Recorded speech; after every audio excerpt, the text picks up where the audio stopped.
यहाँ जो बुनियादी और बड़े बड़े मसाइल हैं वो उनमें साफ़ पीने का पानी का बहुत बड़ा मसला है।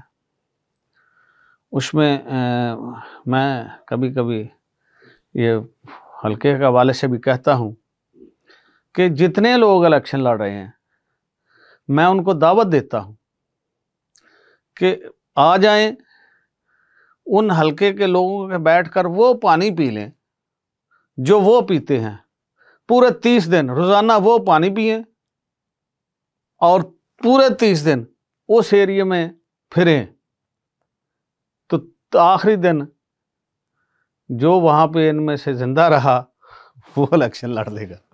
मतलब हालत ये है कि वो बेचारे पानी इस काबिल नहीं है कि कोई वो बंदा पी के तो उसमें सेहतमंद रह सके।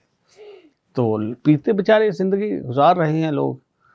चाहिए तो ये था कि गवर्नमेंट को और ख़ुसूसी तौर पर ये हमारे मुल्क में जो इक़्तिदार में लोग रहे हैं, इस हलके से रहे हैं, उनको चाहिए था कि इनका ख़्याल कर